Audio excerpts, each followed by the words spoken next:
ከመጽሐፍ ቅዱስ ክፍል በአንደኛ ቆሮንቶስ ምዕራፍ 10 ቁጥር 31 ላይ እንግዲህ የምትበሉ ወይም የምትጠጡ ብትሆኑ ማናቸውንም ነገር ብታደርጉ ሁሉንም ለእግዚአብሔር ክብር አድርጉ ብሎ መጽሐፍ ቅዱስ ይናገራል።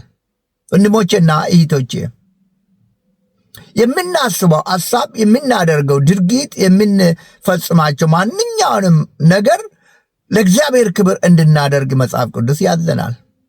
ለእግዚአብሔር ክብር እያሰብክ ነው፣ ለእግዚአብሔር ክብር እያደረግክ ነው፣ ለእግዚአብሔር ክብር እየኖርክ ነው፣ ለእግዚአብሔር ክብር ነው የምታደርገው በሙሉ። እርግጥ ሁሉንም ማናቸውንም ነገር ለእግዚአብሔር ክብር እያደረግኩ ነው ማለት አይደለም። ምንሳሳትባቸው፣ ምንደክምባቸው፣ ስንፍና የምናሳይባቸው ይኖራል። ሁሉን ለክብሩ አድርጉ ማለት በሁሉ ነገሮቻችን ሆን ብለን በዓላማ እግዚአብሔርን በማክበርና ደስ በማሰኘት ሕይወታችንን መምራት ማለት ነው። እግዚአብሔርን ደስ ማሰኘት ማለት እናደርጋቸው ነገሮች በሙሉ እግዚአብሔር እንዲደሰት ማድረግ ማለት ነው።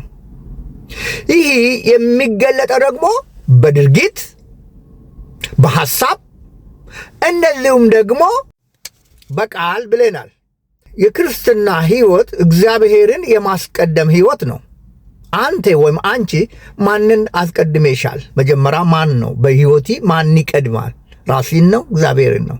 እግዚአብሔርን ካስቀደምክ ይሄ እግዚአብሔር ክብር መኖር ማለት ነው። ግን ራስን የምታስቀድም ከሆነ፣ ነገሪን የምታስቀድም ከሆነ፣ ቤተሰብን የምታስቀድም ከሆነ፣ ሀገሪን የምታስቀድም ከሆነ፣ ዘሪን የምታስቀድም ከሆነ እግዚአብሔር ይህንን አይወድም። ከራስ ተኮር ይልቅ ለእግዚአብሔር ክብር መኖር ማለት ነው። እግዚአብሔርን ማስቀደም ማለት ነው። እግዚአብሔርን በሕይወታችን ማክበር ማለት ነው። ምክንያቱም ብዙ ነገሮቻችን ከሐሳብ ነው የሚጀምረው። ድርጊቶቻችን የሚጠነሰሰው የሚጀምረው ከሐሳብ ነው። ሐሳቢ የተቀደሰ ከሆነ ድርጊትም የተቀደሰ ይሆናል። ሐሳቢ የተበላሸ ከሆነ የምናደርጋቸውም የተበላሹ ነገሮች ይሆናሉ። ስለዚህ ይሄ እንዳይሆን ለእግዚአብሔር ክብር መኖር ያስፈልጋል ማለት ነው። ለእግዚአብሔር ክብር እንድንኖር እግዚአብሔር ይርዳን። እግዚአብሔር ይክበር።